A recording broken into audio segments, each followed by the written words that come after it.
What time is it? I don't know. I did know. It was 11:55 p.m. I lose motivation to talk properly when I'm tired, although this was definitely an overreaction. At most, it would have taken an extra second to tell him the time, but I wasn't really thinking. I just wanted to get home, ignoring all social interactions. I didn't even look up to see this man's face. He left without saying anything, limping as he walked, leaving me alone at the bus stop, waiting for the final departure of the night. A single minute past midnight was the usual time on the schedule, although it's almost always late, despite only ever having a few passengers at most. My late shift at work had me used to these empty hours of the night. This specific part of town lacked in nightlife entertainment, leaving little reason to be out after dark. The shops were long closed, waiting for the bustling environment of the next morning. Until then, they remained silent. Some had their lights on all night long, spilling echoes of life into an otherwise inactive street. If the rapture occurred with me at this bus stop, it would take a long while for that news to reach me, as I simply continue waiting for an ever later, never arriving bus. These are the kind of thoughts I have as I wait in the dark for the bus. The occasional breaks in these thoughts are often caused by me checking the digital sign above me, displaying an estimated time for all upcoming departures. Expecting to see 5 minutes, or perhaps a more delayed 10 minutes, I hadn't planned on having to read a whole sentence. So, as I finished checking the sign, only then did my mind realize that it had not even seen a number. I had checked the sign but did not comprehend the content. My double take showed me what I had missed. The next bus is not real. Do not board. I stared for a moment before looking around.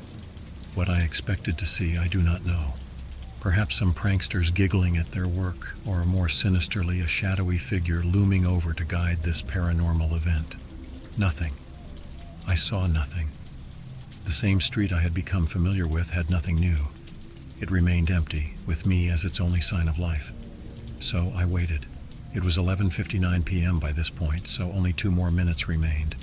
On time for what may have been the first time ever, the bus arrived. A single minute past midnight, and here it was, pulling around the corner, approaching the stop. I put my hand out to signal my need to board, feeling relieved that my only way home hadn't been canceled. As the bus approached, I noticed the dark interior. The headlights were on, but the lights inside were all off. I could not make out whether any passengers were on board or even who the driver was. Being a regular, I know most of the final route drivers, but this time it was anybody's guess. I got onto the bus, putting down the same change I always do. "Bit dark, isn't it?" Nobody replied as the doors closed behind me and the bus continued its way forward.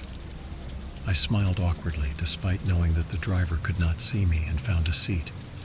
I never found out whether there were any more passengers, but I can only hope that nobody else had to go through these next events. Almost immediately, I noticed stops being omitted from the route. A turn missed here, a completely wrong turn taken there. A panic set in that I had somehow gotten onto the wrong bus, despite knowing for a fact that the bus I always get is the only local one that runs this late. Convincing myself that an unfortunate series of road closures had occurred, I remained calm and waited it out. After 10 minutes of this, we had circled back to the stop I had boarded at. In front of us, I noticed a more normal bus, the bus I was supposed to board. The lights were on with a few passengers. It was waiting at the stop. I spoke slightly louder than the rumble of the engine. "Excuse me, can I get off? I'm on the wrong bus." No answer as we slowly passed the correct bus. I could see the passengers inside all staring ahead. My gaze followed theirs, meeting at an ambulance, parked just slightly in front.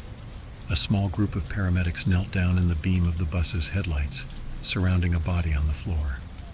I couldn't make out the body's face as it was just out of sight, although one leg looked twisted. The passengers looked distraught, whilst the bus driver stood talking to the paramedics. I stood up.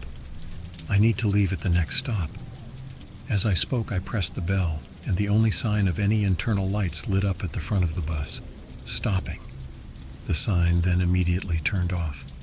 Subsequent bell presses neither made the sound nor lit up the sign. "I need to..." The bus sped up suddenly, the force pushing me back into my seat. As I tried to stand up again, the wheels screeched as we turned a sharp corner without seeming to slow down at all. Again, the force pushed me back down. The speed continued to rise. The wheels on the bus went faster and faster until the outside world became simply a blur. I had never seen a car go this fast, let alone a road vehicle as large as this.